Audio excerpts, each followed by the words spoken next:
कुपोषण निर्मूलनासाठी राज्य सरकारतर्फे राबवण्यात येणाऱ्या विविध उपाययोजनांचा आढावा घेण्यासाठी महाराष्ट्र राज्य कुपोषण निर्मूलन टास्क फोर्सचे अध्यक्ष डॉक्टर दीपक सावंत यांनी 27 मार्चला पालघर जिल्ह्याला भेट दिली। या दौऱ्यात त्यांनी तलवाडा प्राथमिक आरोग्य केंद्राअंतर्गत आंबेघर उपकेंद्राला भेट देऊन गरोदर माता, बालमृत्यू आणि कुपोषित बालकांसाठी सुरू असलेल्या योजनांची सविस्तर माहिती घेतली।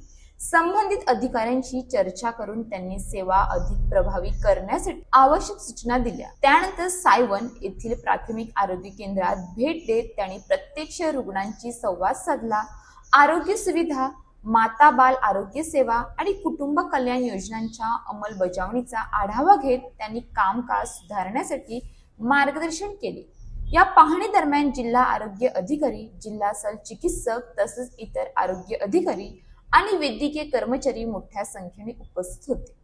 याच दिवशी जिल्हा परिषद पालघर येथे मुख्य कार्यकारी अधिकारी आमदार राजेंद्र गावित आणि इतर मान्यवरांच्या उपस्थित पत्रकार परिषद घेण्यात आली। या परिषदेत जिल्ह्यातील कुपोषणाची सद्यस्थिती, सुरू असलेल्या उपाययोजना आणि पुढील नियोजन यावर सविस्तर चर्चा करण्यात आली। कुपोषण निर्मूलन ही केवळ शासनाची जबाबदारी नसून समाजातील प्रत्येक घटकाची सामूहिक जबाबदारी आहे। माता व बालकांच्या आरोग्याकडे विशेष लक्ष देत योग्य आहार, नियमित आरोग्य तपासणी आणि जनजागृतीद्वारेच कुपोषण मुक्त समाज घडवता येईल। प्रथम म्हणजे जी प्रेग्नंट लेडी आपल्याकडे येईल, फर्स्ट ट्रायमेस्टर मध्ये आली, सेकंड ट्रायमेस्टर मध्ये आली किंवा थर्ड ट्रायमेस्टर मध्ये आली, तर तिचं पहिल्यांदा ब्लड ग्रुप तपासून घेणं अत्यंत आवश्यक आहे। म्हणजे उद्या तिला प्रसूतीपूर्व किंवा प्रसूती पश्चात जर हेमरेज झाला किंवा रक्तस्राव झाला तर आपल्याकडे ब्लड ग्रुप अवेलेबल पाहिजे।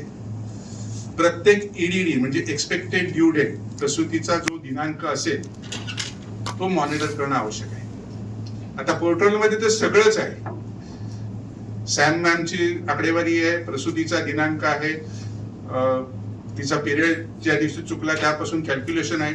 आता ऑफकोर्स थोडीशी इकडे तिकडे होते, पण कारण शेवटी हे सगळं त्या बाईंनी दिलेल्या हिस्ट्रीवरती, लास्ट LMT म्हणजे लास्ट मेन्स्ट्रुअल पिरियड कधी आला त्याची तारीख बरोबर असेल तर सगळं व्यवस्थित होते। आणि त्यासाठी आपल्याला तिला काय द्यायला पाहिजे, आता आम्ही नव्याने अशाच ताज्या बातम्यांसाठी आमच्या न्यूज पोलीस रिपोर्टर चॅनलला लगेच सबस्क्राईब करा आणि बेल आयकॉन दाबायला विसरू नका।